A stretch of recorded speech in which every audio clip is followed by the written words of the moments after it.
Hello and welcome to The Daily Space, brought to you live from Joshua Tree-ish. We're at Miramonte Indian Wells Resort, and I have a live audience of people who haven't enough coffee. Can I get a woo? Yay! So we are here live. I am still catching the chat, but this does mean I'm going to be answering questions from multiple places at the end of the show. So to all of you watching on Twitch, you have competition today. So there is a wide-ranging amount of news today, and so I'm just going to go ahead and jump right into it. After adjusting my screen slightly because I just realized I have a weird white line. I'm using my traveling setup. Okay, so here we go. Our first news today, well, it highlights how hard it is to sometimes do astronomy. We have a couple of different reasons that sometimes things are just difficult. The most common reason is the universe is weird. Things like dark matter that don't interact with light, things like gravitational waves that compact space as they travel, our human brains just were not prepared to try and figure out what is causing this kind of stuff. Now, there's the other kind, however, and this is the astronomy of the rare and fleeting, the things that we catch once or twice and we think they're actually real. But trying to get enough data to find out what they are is super hard. Today, we're going to talk about fast radio bursts. These are pulses of radio light that last fractions of a second. We don't know where they're coming from. We don't know what they're coming from.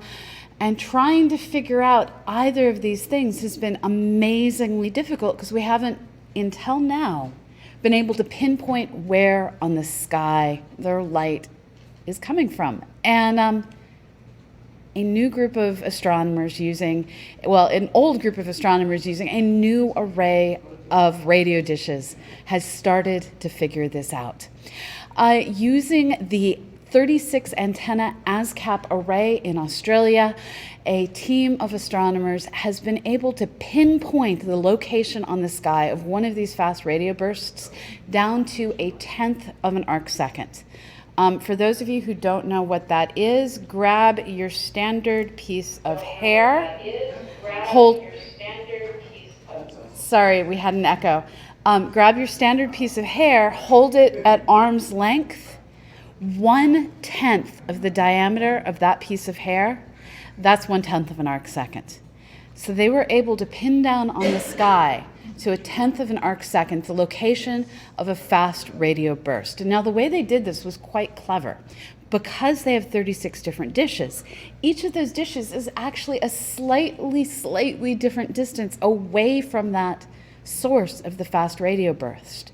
And by measuring the timing differences between the different radio antennae, they were able to figure out exactly where the burst came from.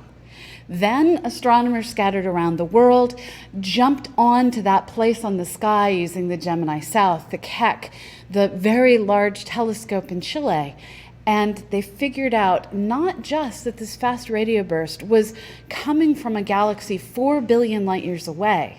They were able to figure out that the light actually came from the outskirts of that galaxy. Now, we still don't know what kind of stellar or former star source these fast radio bursts are coming from, but this is a start. And this is a story we've told before. This is where we were with long gamma ray bursts and short gamma ray bursts as recently as the 1990s. And now we understand both these objects. So, time to come, we're going to figure out what these fast radio bursts are as well. One very short radio detection at a time. And in other news of the small, yesterday, NASA's TESS spacecraft announced a discovery of a personally smallest record planet. Now, the reason we phrase it this way is exactly how you define who has found the smallest planet is a thing to be argued over.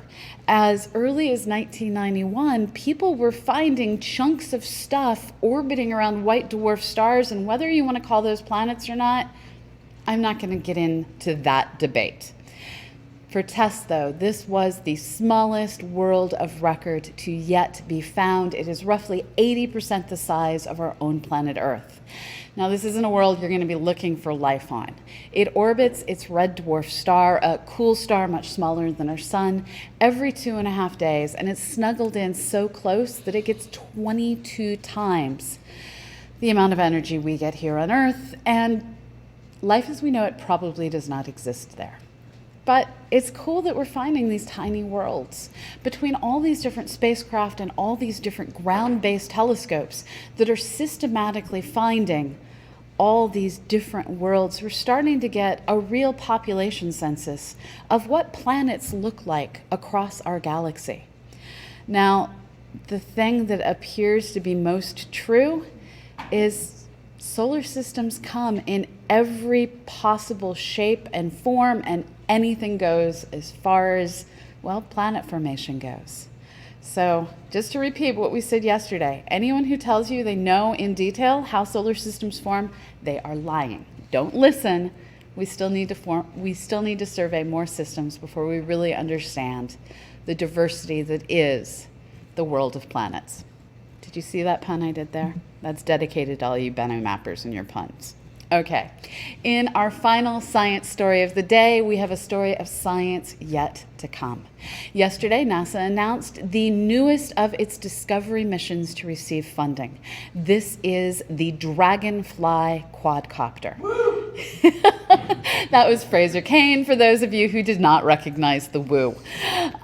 So Dragonfly is a Mars Curiosity rover sized quadcopter, and the way that they're able to build a quadcopter this big is Titan has a super thick atmosphere that's really easy to push off of with those blades, and it has really low gravity. And due to this fabulous combination of factors, they're able to build a scientific platform that can flit from place to place.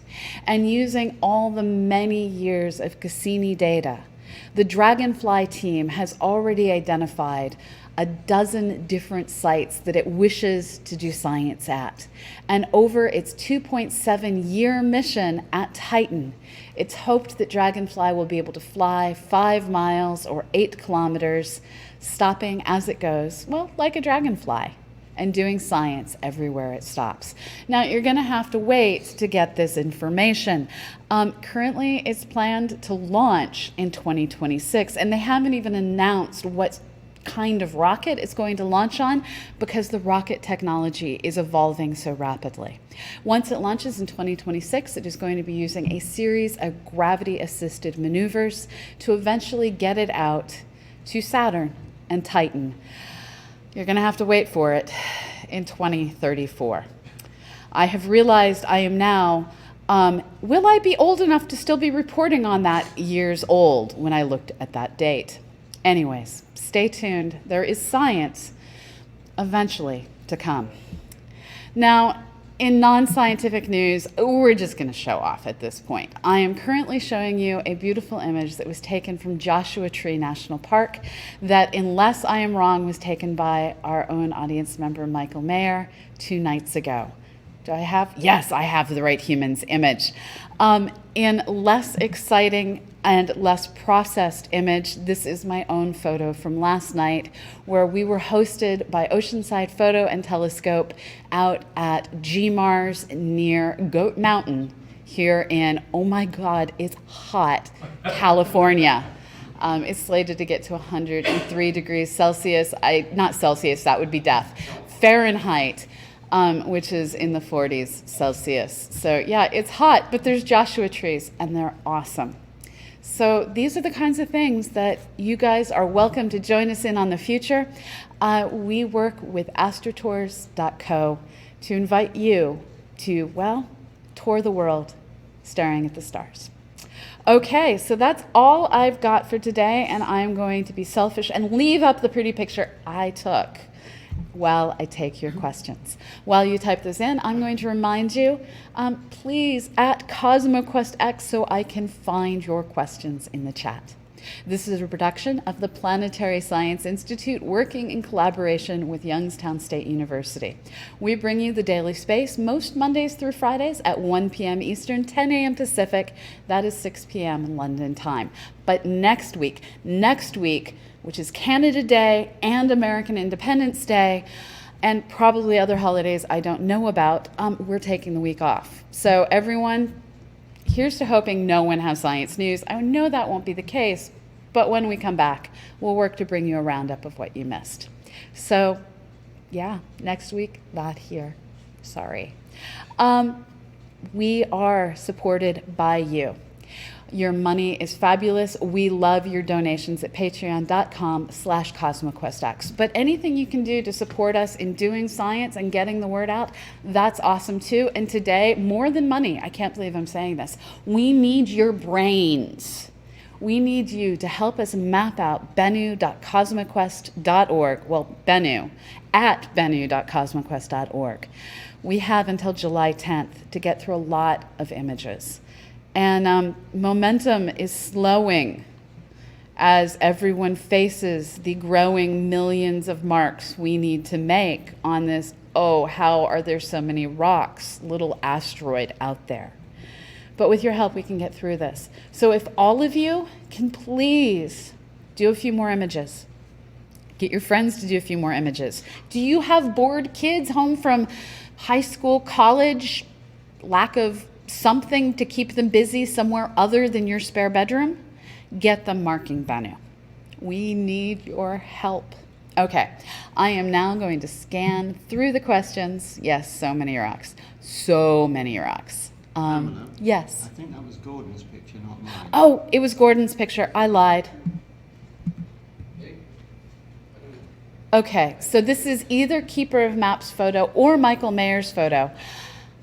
I should have labeled it when I copied it onto my hard drive. Yeah, I think that might be mine. Okay, Keeper of Maps is saying he thinks it might be mine. His. It's got the tree painted in red, and I think you did that. Yeah. Okay, yeah, this is a Keeper of Maps photo. I lied about who made it. But this one's mine. Okay, scrolling, looking for questions. I have a picture of you taking that. So I'm seeing discussions on Elon Musk. There is not questions today. Do we have any questions in the room? Uh-huh. So the question coming in from the audience is, what is the time frame for Bennu mapping? We took delivery of the images on May 15th. We took the website live on May 22nd. And we have until July 10th, and we're not quite halfway done. So we have a problem? Help! Help! Help! People keep asking me, what happens if we don't make it through all the images? Well, two things happen. One, a lot of bitter scientists spend all their time doing nothing but mapping images that they had counted on the citizen scientists to map, instead of doing the science that they could do from the maps that you have the ability to create. The other thing is, people lose a little bit of faith in the ability of you, me, and all of us together to do science. So let's not let those people lose faith in us. Let's build their confidence that working together, all of us can help a little spacecraft find a place to grab a soil sample. So please, science, for me, for them, for Bennu, let's go steal its soil, people. Together we can steal the soil of Bennu. Okay, looking to see, and Susie Murph is, yes, she's one of our staff members, and she is happy to sign off on kids who need volunteer hours, and this goes for adults too. If any of you have a program that you're part of that requires you to get volunteer hours for work or other reasons, we are happy to sign your forms. Looking to see what other things. So Jihan is asking, when can we go to the golden asteroid? Once we find it? Haven't found it yet. Oh, Larry is awesome. He says, I'm a part-time kid, mostly old man. That's okay. I'm a part-time kid too. Apparently I turned into 12 when a 12-year-old when I'm allowed to do astrophotography. And I was torturing everyone in the bus last night with, see this? Fraser's laughing at me because he was the subject of most of my see this. I became a teenager. Okay, so I'm not seeing any more questions. Oh, there they are. Oh, Fraser, yes. What kind of scientific questions do we still have about Titan that Dragonfly can help us answer? So the question coming in from Fraser Kane, who may know this answer better than I do, is what scientific questions is Dragonfly going to be able to answer on Titan? The kinds of things that it is going to be looking at is composition from place to place, geology from place to place, and what is the source of that methane if the source happens to be at the surface or geological activity happens to be visible. I haven't read all the details, and I know he did a video on this. So go check out the video at Universe Today on... I did a collaboration with Everyday Astronaut with Tim Oh. Dodd. He covered the Dragonfly, and I covered the Comet Sample Return mission. You know, we had a vlog off, but there was no competition. So go check out Everyday Astronaut for a video on Dragonfly and find out all the things I have yet to learn. Okay, so Veronica Cure is asking, can you tweet a request we can retweet with Bennu link? Yes, I will be doing that when I am done cleaning up the mess I have made up here while streaming. Jehan asks, there was a story this week about an asteroid that's made of lots of gold between Mars and Jupiter. Oh man, I haven't seen that story yet. I'm gonna have to take a look. I see Fraser Kane shaking his head, so there's probably more information over on universetoday.com. So DPI 209 is noting that Mike Cassidy said, is the number 2,577 images not seen by anyone or just not seen by 15 people? Just not seen by 15 people. There are some of you who have single-handedly gone through pretty much all of the images. I will work on seeing what I can do to, I don't think I can update the display while I'm traveling because I don't have enough confidence in myself to put code into production as tired as I am now. That said, what I can do is I can look up all of the stats, tell you how many images have how many views, and just how many things are waiting to be seen. I will be dumping that in Discord and out on Twitter. So stay tuned. I will go database spelunking later today. So Ed Thompson asks, will you be doing any astrophotography while in the desert? Why, yes. Yes, that is the image you see up there. It's Milky Way, all of it, not all of it, just that chunk of it. But I will be doing more. I will be borrowing equipment from other humans because all I have is a very lightweight tripod and just normal camera lenses. Okay.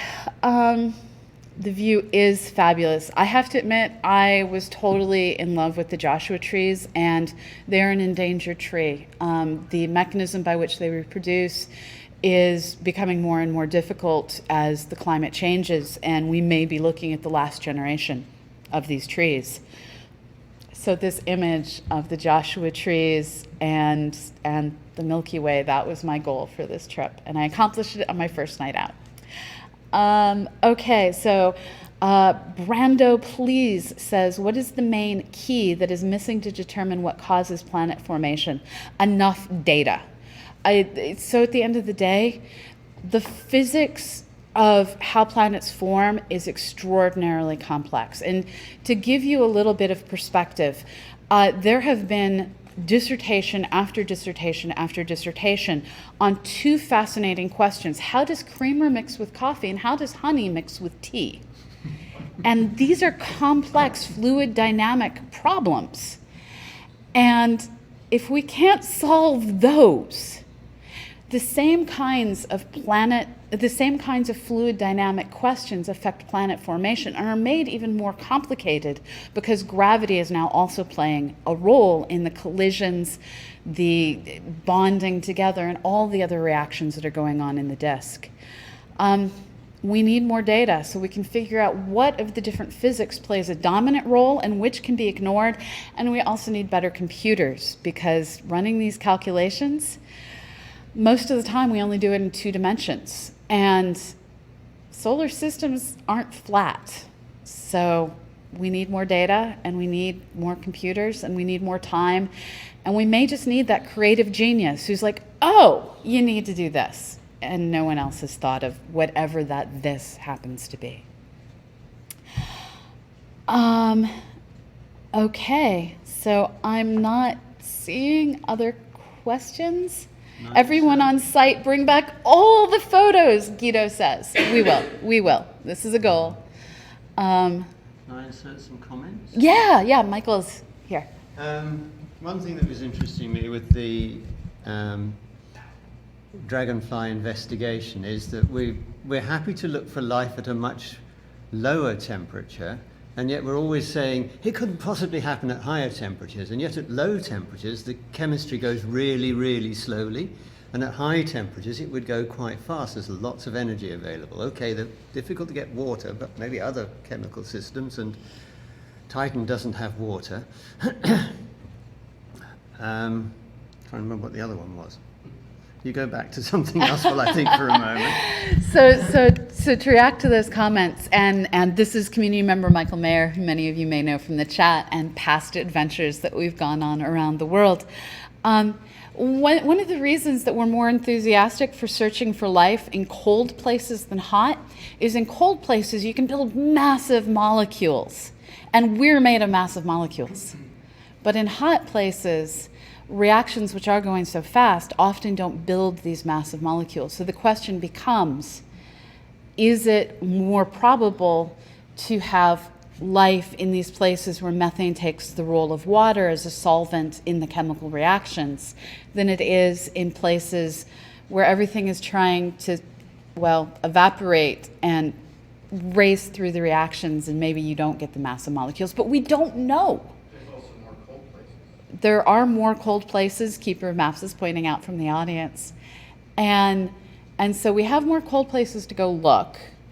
And here on Earth, though, we're finding life in all the hot places, all the hot springs, at all the volcanic places around the world are teeming with brightly colored, fragile life. So we just don't know. But it is easier to build a quadcopter that works in the cold than works in the heat, as Skylius learned yesterday while live streaming from here, where she overheated her phone while trying to stream. So that is one positive for cold. I've remembered my other. Okay, Michael's remembered his other thing. The other comment was that I remember seeing a video about SpaceX's design of their Raptor engine, and they developed some special software to handle the mixing and the turbulence of the burning of the material in the engine, and I wondered whether that would be any use. It did sort of fractal compression so that you could handle the low energy bits and the high energy bits at the same time by basically compressing it and then decompressing the bits you needed to, as it were, I think.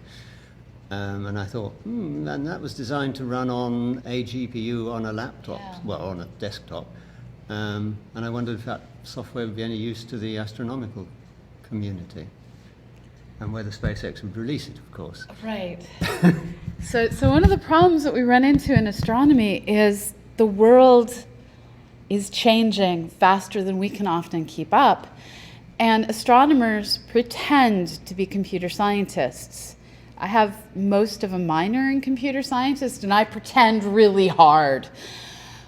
But we're not high-end computer scientists who are revolutionizing the world with our algorithms. We're the ones that are following behind going, I shall steal that and adapt it. And I don't know these algorithms yet, and I don't know if someone else out there has looked at them and has tried to adapt them for astronomy. And we definitely need a lot more computer science astronomy partnerships so that we can, well, run faster as we try to understand all these answers. But what you're talking about in terms of being able to compress and uncompress the different regimes of your data on the fly, it seems like, especially for spacecraft that are trying to figure out all the inputs coming in at once, especially with like Parker Solar Probe, as it dashes past the sun, these technologies would be extremely useful. We just need to find the right partnerships to put them into play. Looking to see if there's new questions. Ed Thompson says, is there a link to the pictures you took? So far, the only picture I've posted is the one that you see here, and I hope it went out. I sent it out on Instagram last night from my iPad, which was tethered to my iPhone because I live in an I kind of world. But I haven't verified. So check out my personal Instagram, which is Starstrider with a Y, StarStryder, and there will be more pictures coming. They're just not up yet. Stay tuned. Looking to see what else there is. I think that's everything. So I am going to go process some images, deal with some email, because even if you're on vacation, your email is not on vacation. And hang out with some of the wonderful people who are here while I multitask my way through it all. I wish you were here, but next time. For now, we will return in a week.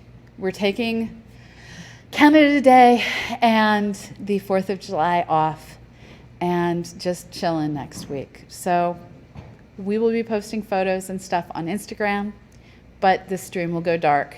So go, enjoy the outdoors, look up, and I'm going to see who there is to raid. Looking. So the place I go to look is the knowledge. Who is? I'm being told, oh, bother is on. I'm going to look no further. Thank you for the bits, Trekker Kev. Thank you so much. So I am going to raid oh, bother, whose name I just tried to misspell in fascinating ways. And I'm going to start to ever awkwardly roll the credits, because that is the only way to do it. And I'm going to remind you all, wherever you are in the world, have a fabulous morning, evening, or afternoon, and get outside and look up. Bye-bye.